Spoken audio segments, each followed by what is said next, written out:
Welcome back. This is Rito here with another Terraria Calamity Endgame weapon showcase.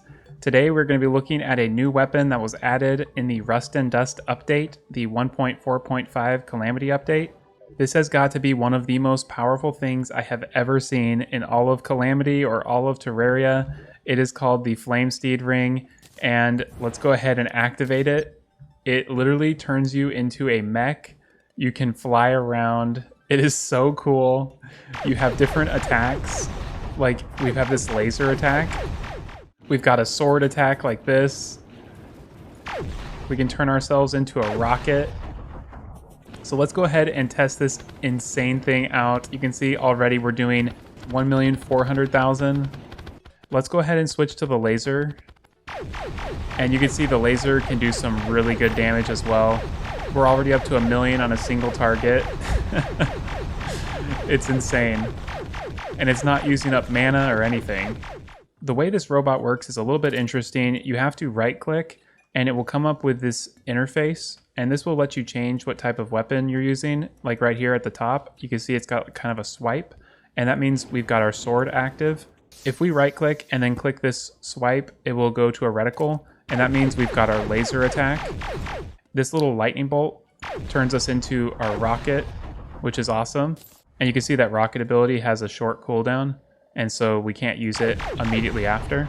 Another thing that's a little bit confusing at first is seeing that one of these abilities is locked, and that's because we've chosen these two abilities. So if we click right here, it will activate this bottom left ability, which makes us small, which I think is so cool. So if we're on the bottom or on this one right here, we're going to automatically default to having our small version activated. And so if we're selected this bottom, we can be small, we can't actually attack, but we can shoot into a rocket. So yeah, this bottom version I don't think is that useful unless we're trying to evade or something. But then we can click this top left, which gives us the ability to be small and to shoot lasers. And you can see we're doing pretty good damage, like 600, 700,000, 800,000. So it looks like we're doing a little bit less damage than when we were big. And with this little form, we can also switch to our sword ability. And you can see we're doing like 400,000 damage, 500,000, pretty powerful. It looks really cool to have such a big sword as a little guy. Now let's take a look at the tooltip to get a little bit more detail on what this can do. So it shows 42,661 summon damage, extremely strong knockback, uses 174 mana, but that's for the initial summon, not for the attacks. And it says it summons a colossal controllable mech, and the right click displays the control panel like I showed earlier, and you've got 3 configurations, and it lets you use 2 out of the 3 functions. And then it says that the bottom left icon miniaturizes the mech to the size of a player, but it weakens the weapons, and that's what we were noticing earlier. The big version of the mech was doing 1 million with the laser, but the small version was doing a lot less. And then it says the bottom right icon is a powerful jet booster, which greatly enhances movement. And the top icon, like I showed earlier, is the ability to attack with the beam or with the sword. And the last thing is, if you exit the mount during a boss fight, you'll temporarily hinder your movement. And it says, now make them pay. Next, I want to take a look at how to craft the amazing Flamsteed Ring.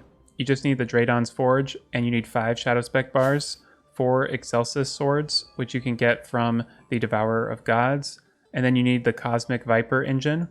And the Cosmic Viper engine is just the combination of the Tactical Plague engine, the Cosmolite bars, which you get from the Devourer of Gods, and Exodium clusters, which are able to be obtained in the sky after defeating the Moonlord, or you can craft them from Luminite and the different pillar fragments. And the Tactical Plague engine is obtainable from the Blackhawk remote, the Infected remote, fuel cell bundles, plague cell canisters, infected armor plating, and Luminite bars. And the last part of this recipe is the Vortex booster, which is just the combination of Vortex fragments and Luminite bars. And that is how you craft the amazing Flamsteed Ring. Definitely recommend it. It is very powerful and very cool. So I think now what we need to do is try this out in combat. So let's go ahead and summon the boss rush. It's quite different, honestly, got to get used to it. But it's a really fun way to play. Now I can see why you lose damage when you turn small, because it's actually really hard to stay alive when your hitbox is so big. but it's quite fun to be big and do all the extra damage. You certainly feel like you're in a mech. And right here we're doing 800,000 almost. Yeah, there we go, 800,000, 900,000. One thing I'm already noticing is that I feel like I'm super tanky, but I still have to watch out and not get hit by the bosses. I like that you can still dash and everything. So I'm gonna switch to be small and use the sword. This is so cool. And let's try this on Skeletron Prime. The sword animation is so cool. It seems like a comic book or something. Yeah, that just decimates these bosses.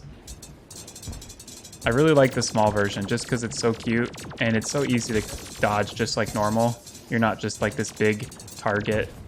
I was expecting the sword to be too close range of an attack, but it pretty much hits most of the screen, so it's actually quite easy to land hits with this. It's kind of the range of most boomerangs. Let's switch back to our big mode so we can do a little bit more damage. Man, this is destroying the boss rush. Look at that, 3 million damage there. Now let's see how we can do on Astrum Arius. I think we're gonna need to switch to the laser attack. And maybe let's go throw on Rage. We're taking a lot of hits here. This is definitely something you're gonna need to practice a bit to get used to. At first I thought this was gonna be really unbalanced compared to all the other gear that we can get in the game, but this actually looks pretty balanced. I'm impressed. And another thing I just realized is you can actually have a summon active. Like right now I've got the Endogenesis and I'm still in my mech form. This is so cool. You could probably bump your damage quite a bit by doing that. You can also have something like the Cosmic Immaterializer to debuff enemies, things like that. And that concludes our showcase of this amazing weapon from the 1.4.5 Rust and Dust update for the Calamity mod. I feel like this fits so well into the theme of this update for Rust and Dust, and I'm really glad that they added this. It is really quite cool to be a mech in Terraria. I didn't really think this was going to ever happen, but I'm happy that it did. I hope you all enjoyed this video and found it helpful. If you did, be sure to like and subscribe. I post lots of other Terraria content. I'm currently working on a Death Mode Calamity Let's Play as a rogue, so be sure to check that out if you're interested. Thanks again for watching, and I'll see you next time.